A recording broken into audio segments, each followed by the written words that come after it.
জি 24 ঘন্টায় Jack অলিবল studio থেকে আমি বসে আছি। শুরু করছি 5টার পাঁচ। খিদিরপুর বাজারে অগ্নিকাণ্ড নিয়ে ক্রমেই চড়ছে রাজনীতির পারদ। আজ ঘটনাস্থল পরিদর্শন করলেন বিরোধী দলনেতা শুভেন্দু অধিকারী। কথা বললেন স্থানীয়দের সঙ্গে। আগুন লাগার পেছনে চক্রান্তের ইঙ্গিত দিলেন বিরোধী দলনেতা। মুখ্যমন্ত্রীকে নিশানা করলেন। পাল্টা বিধানসভায় বিবৃতি দমকল মন্ত্রীর। খিদিরপুর বাজারের আগুন নিভেছে, কিন্তু অগ্নিকাণ্ডকে ঘিরে উত্তাপ ক্রমেই চড়ছে বঙ্গ রাজনীতিতে। পুড়ে যাওয়া খিদিরপুর বাজার মঙ্গলবার পরিদর্শনে গিয়ে রাজ্য সরকারকে এক হাত নিলেন বিরোধী দলনেতা শুভেন্দু অধিকারী। রবিবার মধ্যরাতের বিধ্বংসী আগুনে খিদিরপুরের অরফানগঞ্জ বাজারের একের পর এক দোকান পুড়ে ছারখার হয়ে গিয়েছে। মঙ্গলবার সেই দোকানগুলি ঘুরে দেখেন রাজ্যের বিরোধী দলনেতা শুভেন্দু অধিকারী। শুভেন্দু অধিকারীকে কাছে পেয়ে দোকানদারদের একাংশ ক্ষোভ উগরে দেন। যদিও শুভেন্দু অধিকারী বলতে থাকেন যে ষড়যন্ত্র, অর্থাৎ এর পেছনে ষড়যন্ত্র রয়েছে। মুখ্যমন্ত্রী সবার মুখ্যমন্ত্রী হতে পারেননি। মুখ্যমন্ত্রীকে তো বলেছিল বাংলার মেয়ে। কেন মুখ্যমন্ত্রীকে কালকে 1000 পুলিশ নিয়েছে, দড়ি বেড়া ঘিরে বক্তব্য রাখতে হয়েছে আর আপনাদের ধমকাতে হয়েছে? কেন ধমকাবেন? মুখ্যমন্ত্রী তো সবার, লিডার অফ অপোজিশনকে তো বেড়া দিতে হয়নি। রবিবার রাতে খিদিরপুর বাজারে আগুন লাগার পিছনে চক্রান্ত থাকতে পারে বলেও ইঙ্গিত দেন শুভেন্দু। রাত্রি 1টায় আগুন, 4টায় দমকল। মুখ্যমন্ত্রী কাল এসে প্রথম বললেন আপনাদের জন্য তো জায়গা ঠিক করা হয়েছে, চলে যান। আরে গোটা এলাকা বেচে দিয়েছেন। আলিপুর সেন্ট্রাল জেল বেচে দিয়েছে, চিড়িয়াখানা বেচে দিয়েছে, বাকি আছে আপনাদের এই এলাকা। ক্ষতিগ্রস্ত ব্যবসায়ীদের পাশে থাকার আশ্বাস দেন বিরোধী দলনেতা। মানুষের লড়াই, এই 1300 লোকের জন্য লিডার অফ অপোজিশন আমরা প্রত্যেকে আপনাদের পাশে থাকবো। এই লড়াই আপনার হাকিকত ছিননে কা লড়াই হ্যায়। খিদিরপুর বাজারের অগ্নিকাণ্ডের পিছনে ধর্মের তত্ত্ব খাড়া করতে ছাড়েনি বিজেপি। এটা তো পরিকল্পিত অগ্নিকাণ্ড। দমকল মন্ত্রী এখানে কি করবেন? দমকল মন্ত্রীও জানেন কে আগুন লাগিয়েছে, কারা আগুন লাগিয়েছে, কাদের কর্মসূচিতে আগুন লাগানো হয়েছে। খিদিরপুর বাজারে অগ্নিকাণ্ড নিয়ে মঙ্গলবার বিধানসভায় বিবৃতি দেন দমকল মন্ত্রী সুজিত বসু। তার অভিযোগ, দমকলের ভূমিকা নিয়ে ইচ্ছাকৃতভাবে বিভ্রান্তি ছড়ানো হচ্ছে। তিনি বলেন, দমকলের হেডকোয়ার্টারে প্রথম ফোন আসে রাত 2:05। খবর পেয়ে হেডকোয়ার্টার থেকে 3টি গাড়ি যায়। পরে আরও 20টি গাড়ি পৌঁছয় ঘটনাস্থলে। দমকলের পদস্থ আধিকারিক দ্রুত ঘটনাস্থলে পৌঁছন। দমকলের দেরিতে পৌঁছানো বা জল না থাকার যে অভিযোগ তোলা হচ্ছে তা সঠিক নয়। দমকলের গাড়িতে পর্যাপ্ত জল ছিল। সোমবার বিধানসভা থেকে সোজা ঘটনাস্থলে চলে যান মুখ্যমন্ত্রী মমতা বন্দ্যোপাধ্যায়। বাজার ঘুরে দেখার পর ক্ষতিগ্রস্তদের আর্থিক সাহায্যের কথা ঘোষণা করেন। নতুন মার্কেটও তৈরি করে দেওয়া হবে বলে জানান তিনি। তবে সরকারি আশ্বাসে খুশি নন ব্যবসায়ীদের একাংশ। তাদের ক্ষোভকে হাতিয়ার করেই চড়ছে রাজনীতির পারদ। রনয় তিওয়ারির রিপোর্ট, জি 24 ঘন্টা। এই নিয়ে কথা বলবো 5টার পাঁচে। আমাদের সঙ্গে স্টুডিওয় যারা রয়েছেন আলাপ করে দিয়ে। আমাদের সঙ্গে বিজেপির সর্বরী মুখার্জি রয়েছে। তবে শুরুতে আসবো তৃণমূলের অরূপ চক্রবর্তীর কাছে। অরূপদা, একেবারে নির্দিষ্টভাবে বলা হচ্ছে পরিকল্পিত চক্রান্ত, এবং এই অভিযোগ আজকের নয়। শহরের শুরু থেকে, যেমন যদি বছরের শুরু থেকে পরপর বেশ কিছুটা আগুন, একাধিক বস্তিতে অগ্নিকাণ্ড, প্রত্যেকটা ক্ষেত্রে একই অভিযোগ উঠেছে। প্রমোটাররা জমি দিয়ে দেওয়া হচ্ছে, এবং খিদিরপুরে তো বিরোধী দলনেতা সরাসরি সেখানে গিয়ে অভিযোগ করলেন পুরো এলাকা বেচে দেওয়া হয়েছে। দেখুন, এই অগ্নিকাণ্ডের ঘটনা দুঃখজনক। ফরচুনেটলি সেখানে কোনো প্রাণহানি হয়নি, কিন্তু ক্ষতি হয়েছে। মুখ্যমন্ত্রী নিজে সেখানে গিয়েছেন। যদি এটা পরিকল্পিত হয় তাহলে বলুন আপনি, এই একই সমসাময়িক সময়ে যখন পুনেতে ইন্দ্রায়ণী নদীর উপর ব্রিজটা ভেঙে পড়ছে, দুঃখজনক, মানুষ মারা যাচ্ছে, সেটা কি পরিকল্পিত? যখন গুজরাটে এই ডাবল ইঞ্জিনের স্বপ্নের গুজরাট, মোরবি নদীর উপর ব্রিজ ভেঙে পড়ে 141 জন মানুষের মৃত্যু হয়, সেটা কি পরিকল্পিত মৃত্যু? আসলে মুশকিলটা হচ্ছে রাজনীতিতে এমন জায়গায় নিয়ে এসছে ভারতীয় জনতা পার্টি, যখন আমাদের এখানে মনে থাকবে আপনার পোস্তা উড়ালপুল ভেঙে গিয়েছিল, তখন নরেন্দ্র মোদী এসে বলেছিলেন অ্যাক্ট অফ গড আর অ্যাক্ট অফ ফ্রডের তত্ত্ব আমরা শুনেছিলাম। এবং এই সমসাময়িক সময়ে যখন আমেদাবাদের বুকে এইরকম ভয়াবহ ট্র্যাজেডি ঘটলো, তখন আমাদের দেশের স্বরাষ্ট্রমন্ত্রী অমিত শাহ তিনি কি বললেন? তিনি বললেন যে অ্যাক্সিডেন্ট হ্যাঁ, অ্যাক্সিডেন্ট কো কোই রোক নেই सकता। আমি জাস্ট 3 সেকেন্ড সময় চেয়ে নিচ্ছি। मैं एक बात जरूर कहना चाहता हूं कि ये एक्सीडेंट है, एक्सीडेंट को कोई रोक नहीं सकता। গুজরাটে হলে অ্যাক্সিডেন্ট হয়, না, অরূপ দা, আপনার কথা মানলাম না, নিঃসন্দেহে অমিত শাহর এই বক্তব্য নিয়ে যথেষ্ট বিতর্ক হয়েছে, কিন্তু অরূপ দা, এই প্রশ্নটা উঠছে, রাত্রিবেলা আগুন লাগলো, আমাদের সকালে যখন প্রতিনিধি দেখছেন তখনও দাউ দাউ করে আগুন জ্বলছে। আমার রিসেন্ট পাস্টে মনে পড়ছে না, একটা বাজারে 600-র বেশি দোকান পুড়ে গেল। না, একটা জিনিস আপনি জানেন, যে জায়গাটায় হয়েছে সেই জায়গাটা অত্যন্ত কনজেস্টেড এরিয়া, যার ফলে বেশি সংখ্যায় দমকলের গাড়ি ঢুকতে বেরোতে খুব স্বাভাবিকভাবে সময় লাগে, এবং আগুন কিন্তু নিয়ন্ত্রণে এসছে মোটামুটি রাতের মধ্যে। আমি আবারও বলছি, রাজনীতি করার জন্য অনেক রকম কথা বলা যায়, আপনার বলার সময় নিশ্চয়ই দিদি আপনি বলবেন, রাজনীতি করার জন্য অনেক রকম কথাই বলা যায়। আজকে মানুষের পাশে দাঁড়িয়ে দেখুন, মুখ্যমন্ত্রী গেছেন, মানুষ প্রশ্ন করেছেন, মুখ্যমন্ত্রী উত্তর দিয়েছেন, দেশের প্রধানমন্ত্রীকে তো সুযোগই পান না। আপনি সাধারণ মানুষ ছেড়ে দিন, আমি আপনারা বলছি মিডিয়ারা প্রধানমন্ত্রীকে প্রশ্ন করার সুযোগ পান? উনি তো মন কি বাত করেন, উনি তো কোনো প্রশ্নের উত্তর দেন না। 11 বছরে যিনি সাংবাদিক সম্মেলন করেননি, তার কাছ থেকে আপনি প্রশ্নের উত্তর আশা করতে পারেন না। আমরা প্রশ্ন এলে উত্তর দিই, কারণ জনগণের কাছে আমরা দায়বদ্ধ, তাই জন্য জনগণ আমাদের জেতায়। সর্বপ্রতি মুখ্যমন্ত্রী তো গিয়েছেন, বলেছেন বাজার আবার তৈরি করে দেওয়া হবে, সেখানেই তৈরি করে দেওয়া হবে, তাহলে বিক্রির প্রসঙ্গ আসছে কেন? না, প্রথম কথা বলি যে যেখানে 114টি দমকল কেন্দ্র থাকার কথা এবং সেখানে সেই কেন্দ্রের 9415 কর্মী থাকার কথা, সেইখানে বর্তমানে কর্মী নিয়োগ হয়নি।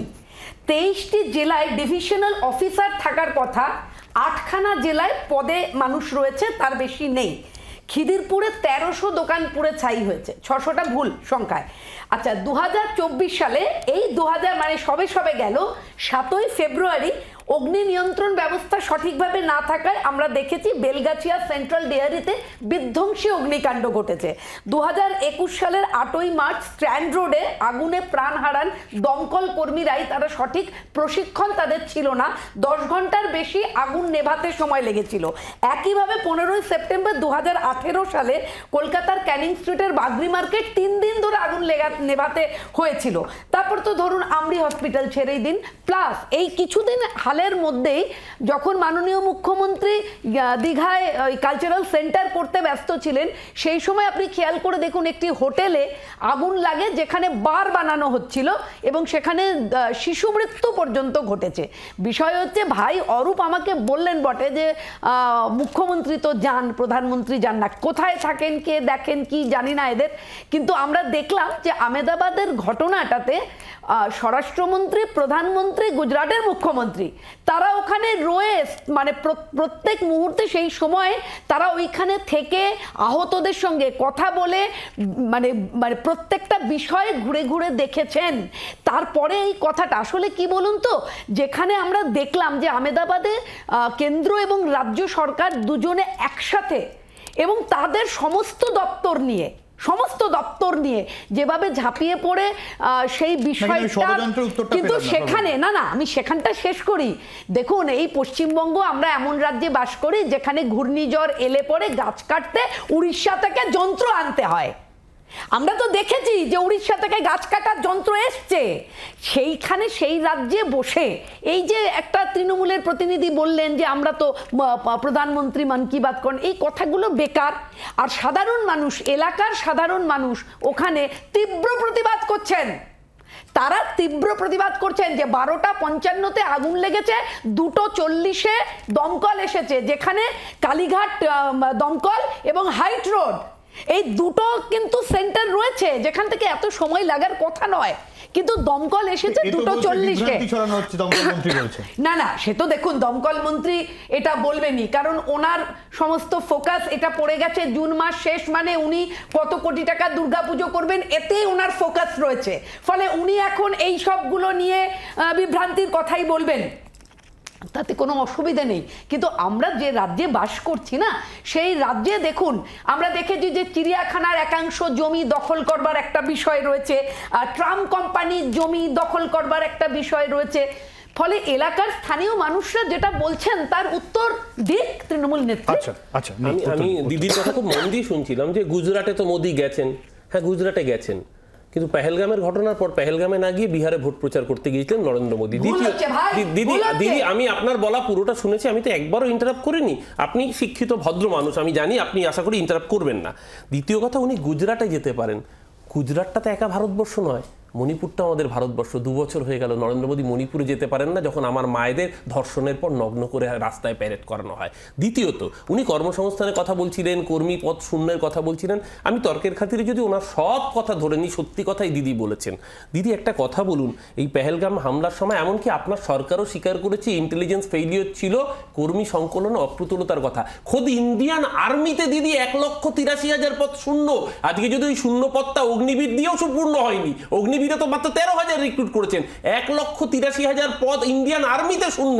যদি সেই জায়গা না হতো তাহলে আজকে সিকিউরিটি ল্যাবসটা হয়তো হতোই না, এতগুলো মানুষের প্রাণ হারাতে হতো না। আপনি যখন কর্মী সংখ্যা শূন্যতার কথা বলছেন, নিজের সরকারের দিকে চাইলে বলতে পারছেন না।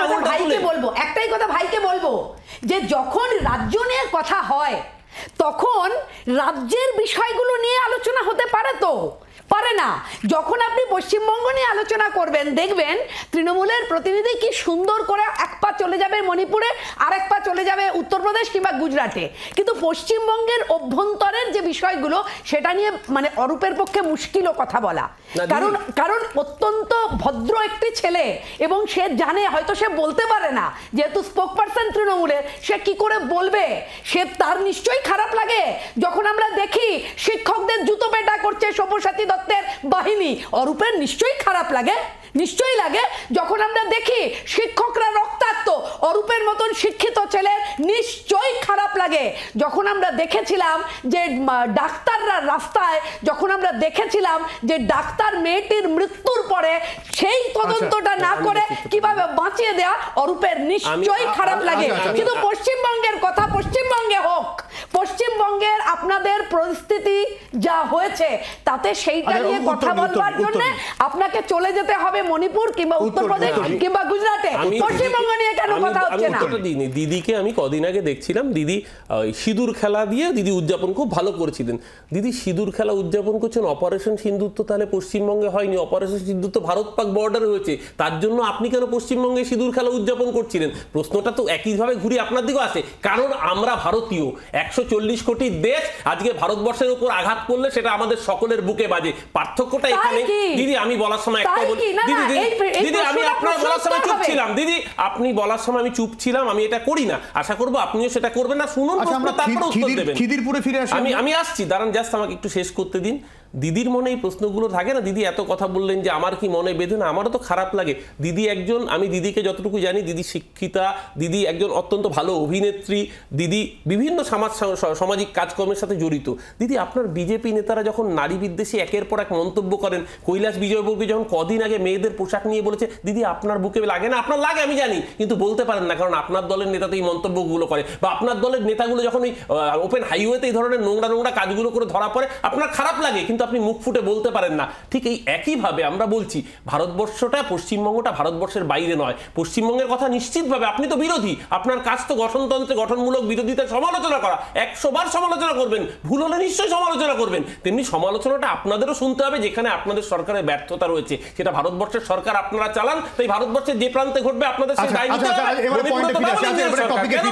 টপিকে ফিরে আসি, কিন্তু অরূপদা একটা বিষয়, শহরে এই বছরে আমরা খুব ফ্রিকুয়েন্ট বড় বড় অগ্নিকাণ্ড দেখেছি, খুব ফ্রিকুয়েন্ট, অত্যন্ত দুর্ভাগ্যজনক। নিঃসন্দেহে এই জায়গা থেকে বিরোধীদের বড় একটা স্পেস তৈরি হয়েছে, যেভাবে একের পর এক বস্তিতে আগুন, এবং এই খিদিরপুর বাজার, বিরোধী দলনেতা সেখানে দাঁড়িয়ে বলছেন যেটা জায়গাটা বেঁচে দেওয়া হয়েছে। বিরোধী দলনেতা স্পেসিফিক্যালি প্যাথোলজিক্যালি লায়ারের মতো ভূমিকা রোল নিয়েছেন, তিনি মিথ্যে কথা বলেছেন। কেন বলছি? কারণ গতকালকে আপনারাই দেখিয়েছেন সাংবাদিক সম্মেলন, মুখ্যমন্ত্রী যখন গিয়েছিলেন, মুখ্যমন্ত্রী পরিষ্কার বলেছেন, আপাতত আপনাদের 6 মাসের জন্য অস্থায়ীভাবে আমি মার্কেট তৈরি করে দিচ্ছি, সরকার করছে, এবং তারপরে এই মার্কেট নতুন করে এখানেই রিকনস্ট্রাকশন হবে এবং এখানেই আপনাদের পুনর্বাসন হবে। গতকালকে মুখ্যমন্ত্রী অন রেকর্ড, অন ক্যামেরা এই কথা বলে যাওয়ার পরে আজকে উনি গিয়েছেন, ওনাকে ভোট ভোটের রাজনীতি করতে। আমরা বুঝি সামনে নির্বাচন আসছে, সন্দেশখালিতে মিথ্যে কথা বলেছিলেন, ধরা পড়েছেন, আরজি করার সময় একাধিক ফেক নিউজ ছড়িয়েছেন, ধরা পড়েছেন।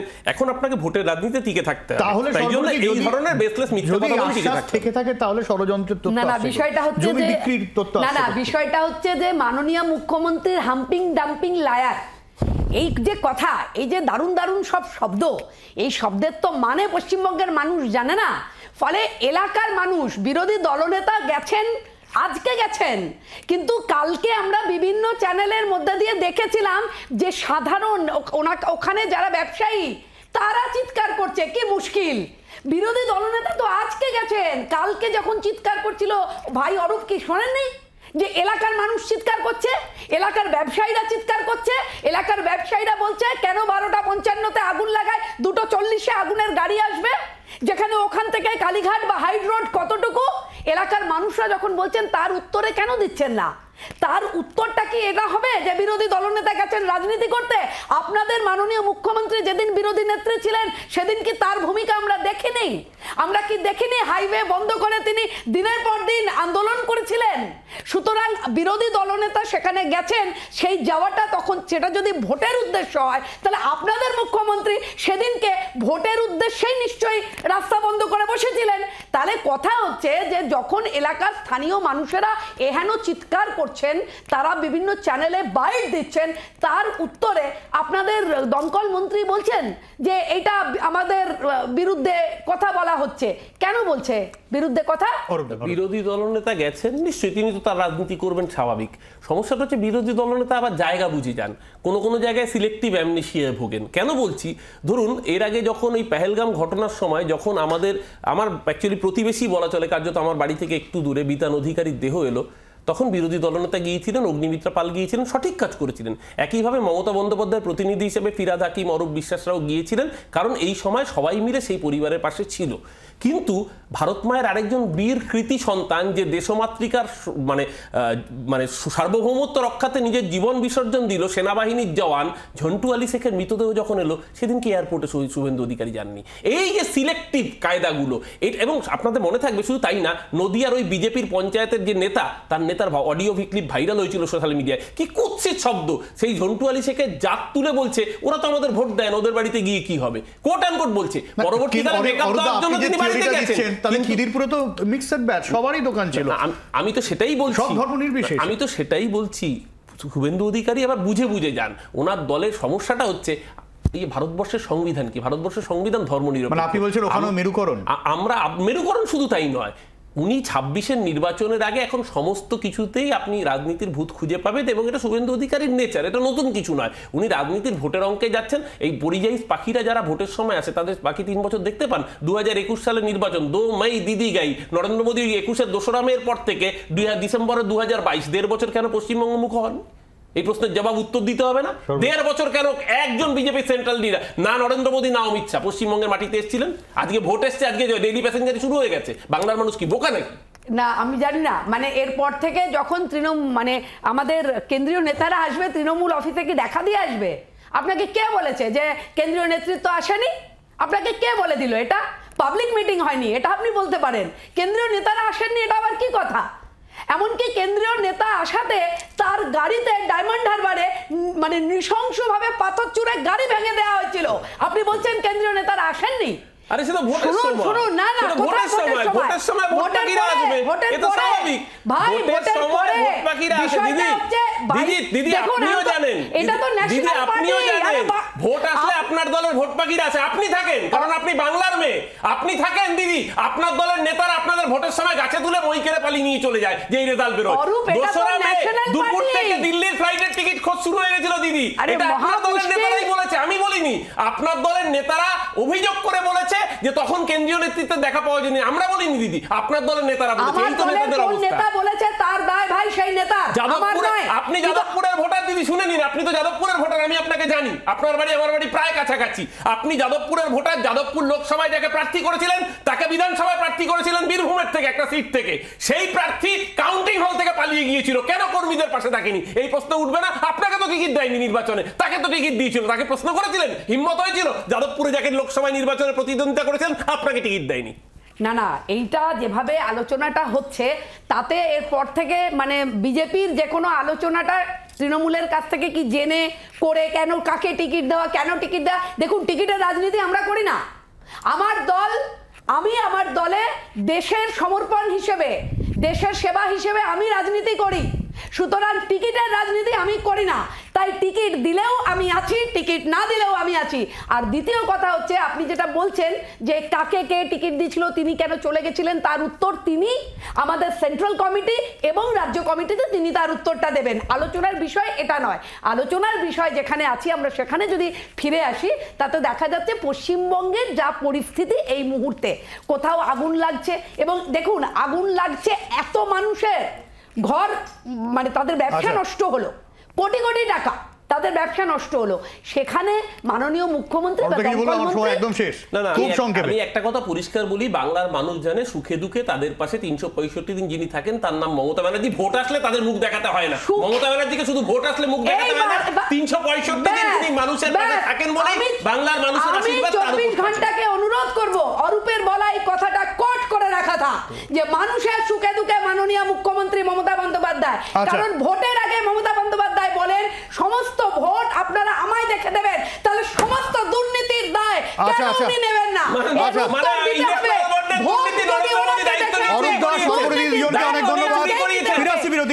সঙ্গে থাকুন। বাংলার আওয়াজ, বাঙালির আবেগ, জি 24 ঘন্টা।